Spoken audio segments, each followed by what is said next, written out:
곽가는 예주 영천군 출신으로 처음에는 원소의 밑에 들어갈 생각이었는지 북쪽으로 가서 원소를 찾아가 그와 대화를 나눕니다.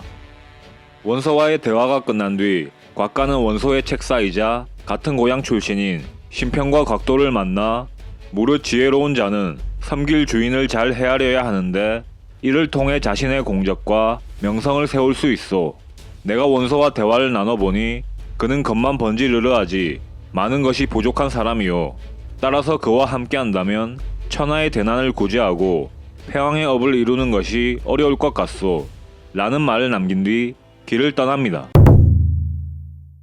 곽가는 순욱의 추천을 받아 조조를 만나 천하의 일을 논의하게 됩니다. 부자에 따르면 조조가 곽가에게 원소는 기주와 청주, 병주라는 드넓은 땅과 강한 병사를 보유한 채로 오만불손한 행동을 여러 차례 하였기에 그를 치고자 하는데 내 역량이 부족해 그럴 수 없으니 어찌해야 하겠소? 라고 물었다고 합니다. 이에 곽가는 항우와 유방의 사례를 들며 항우는 강했지만 유방의 지혜를 이용하여 그를 이겼다고 말하며 원소에게는 패할 수밖에 없는 10가지 이유가 있고 조조에게는 이길 수밖에 없는 이유가 10가지 있다고 말합니다. 첫째로 원소는 예법과 의식을 번잡하게 행하지만 조조는 자연스러움에 맡기니 이것은 도에서 승리한 것이다. 둘째로 원소는 황제를 거스르나 조조는 협천자를 하여 천하를 이끄니 의로서 승리한 것이다. 셋째로 한나라 말의 정치가 관대함에 의해 혼란스러워졌는데 원소는 다시 관대함으로 정치를 구제하려 하지만 조조는 엄격함으로 다스리니 다스림에 있어 승리한 것이다. 넷째로 원소는 겉으로는 관대한 척을 하나 속으로는 상대를 시기하며 사람을 쓸 때 의심이 많아 친척들과 자제들에게만 중요한 임무를 맡기지만 조조는 겉으로는 사람을 쉽게 쓰는 듯하나 자신의 사람들을 의심하지 않고 사이가 멀고 가까움을 따지지 않고 재능에 따라 임무를 맡기니 도량에 있어 승리한 것이다. 다섯째로 원소는 모책을 많이 꾸미나 결단하는 것이 적어 뒷일을 그르치지만 조조는 책략을 세우면 곧바로 행하고 변화에 대응함이 무궁무진하니 계책에 있어서 승리한 것이다. 여섯째로 허례허식을 좋아하는 원소의 주변에는 말하기를 좋아하고 겉을 꾸미는 자들이 주로 있는 반면에 헛된 아름다움을 꾸미지 않는 조조의 주변에는 충정하고 멀리 보는 식견이 있으며 내실을 갖춘 자들이 주로 있으니 덕으로서 승리한 것이다.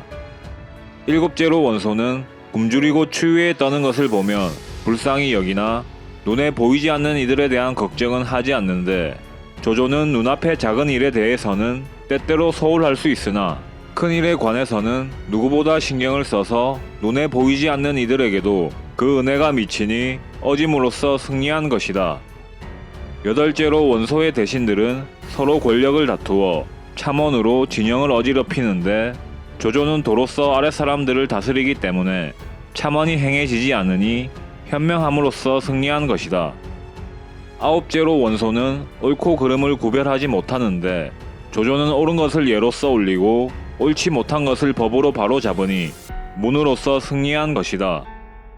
마지막으로 원소는 헛된 세력을 만드는 것을 좋아하고 병사들을 잘 다루지 못하지만 조조는 적은 수로 많은 수를 이기는 용병수를 가지고 있어 병사들이 잘 따르고 적들이 두려워하니 무로써 승리한 것이다.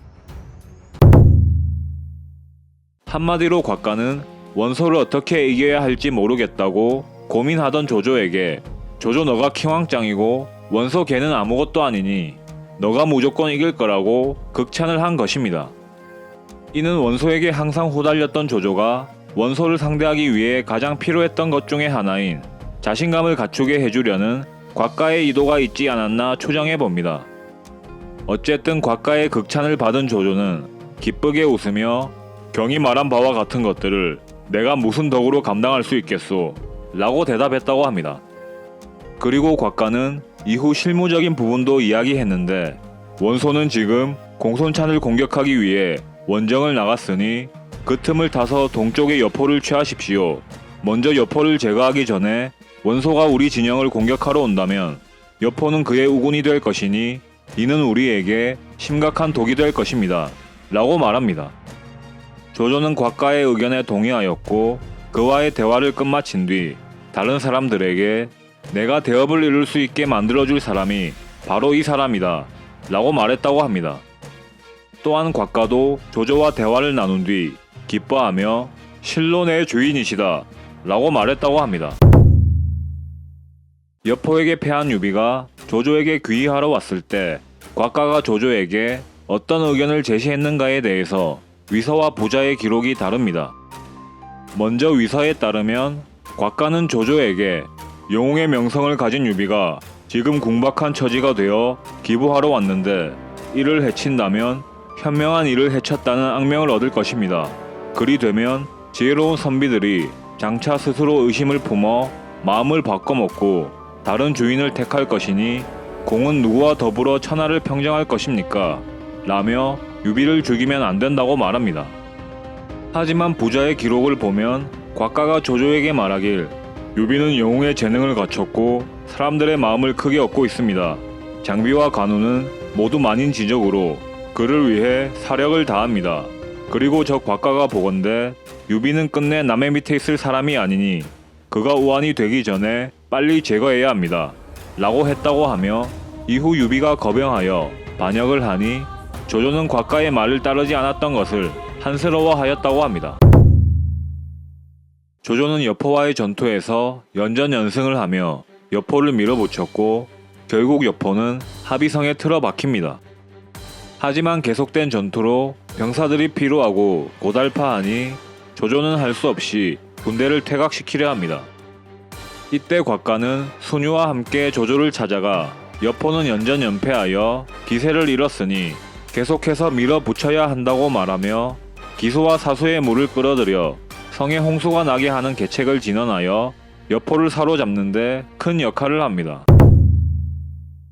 강동 지역을 모두 평정한 손책이 조조가 원소와 한바탕 하기 위해 자리를 비우게 되면 수도인 허창을 습격하러 올 거라는 소문이 돌았고 이에 수많은 사람들이 두려워합니다. 하지만 곽가는 손책이 강동을 평정하며 죽인 자들은 모두 영웅 호걸들로 남으로 하여금 사력을 다하게 만드는 사람들이었습니다. 그럼에도 손책은 경박하여 이에 대한 대비를 전혀 하지 않으니 비록 그에게 100만의 무리가 있다고 한들 중원을 홀로 다니는 것과 다를 바 없습니다. 만약 자격이 매복해 있다가 공격하게 된다면 단지 한 명을 대적할 수 있을 뿐입니다. 내가 보기로 그는 필시 필부의 손에 죽을 것입니다. 라고 예언했고 실제로 손책은 장강을 건너기 전에 자신이 죽였던 허공의 식객에게 죽임을 당합니다.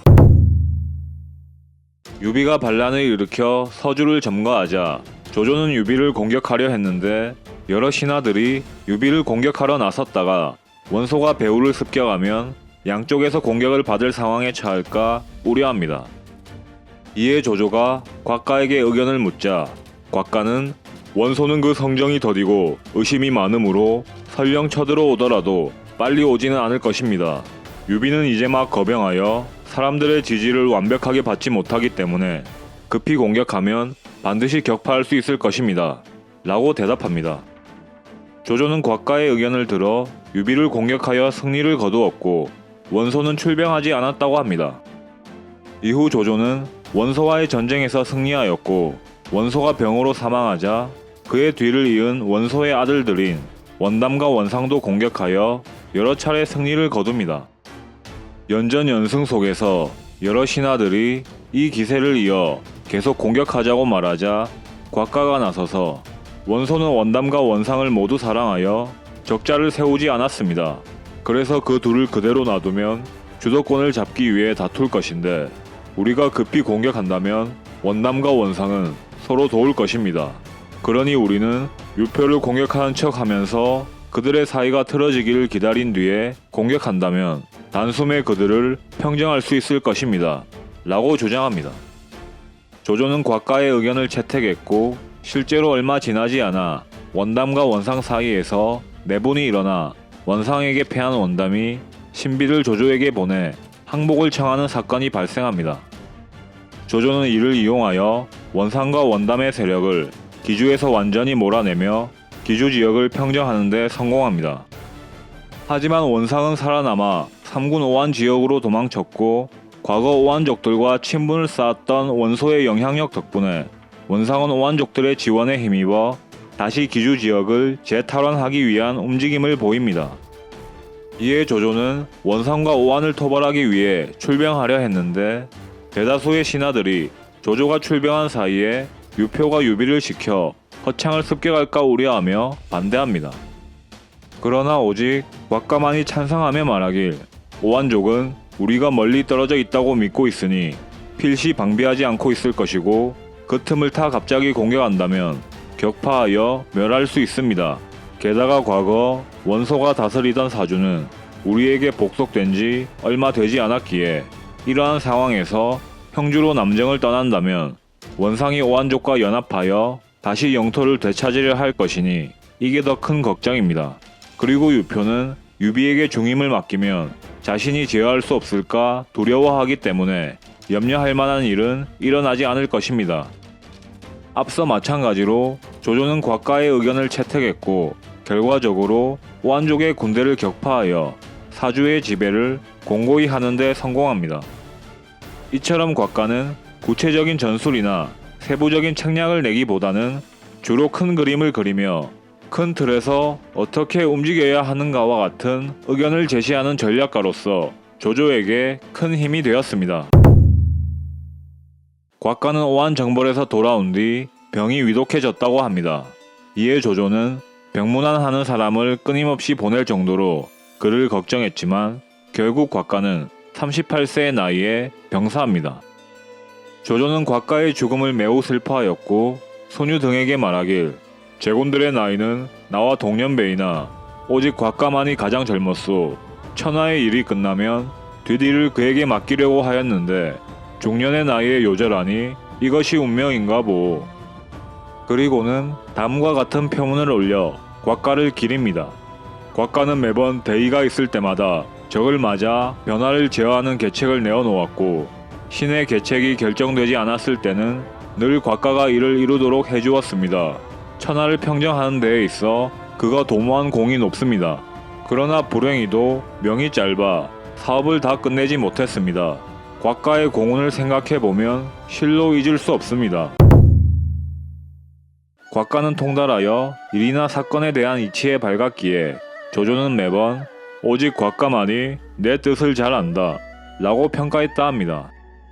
조조가 적벽대전에서 대패하였을 때 탄식하며 말하길 곽가가 살아있었더라면 내가 이 지경에 이르지는 않았을 것이다. 손욱별전에 따르면 곽가는 세속의 법도를 어겼다고 하는데 실제로 진구는 곽가가 바른 몸가짐을 닦지 않는다고 하며 여러 차례 조정의 곽가를 고발했다고 합니다. 하지만 곽가는 진군의 고발에도 태연자약했다고 하며 조조는 이러한 곽가를 더욱 중히 여겼고 올바른 소리를 하는 진군의 행동에도 크게 기뻐했다고 합니다. 이상 삼국지 인물열전 곽가편 마치도록 하겠습니다. 재미있게 보셨다면 좋아요와 구독 부탁드립니다. 감사합니다. 제갈량과 맞먹을 정도로 뛰어난 내적 능력을 갖춘 문무 모두 통달한 청나라 인물입니다.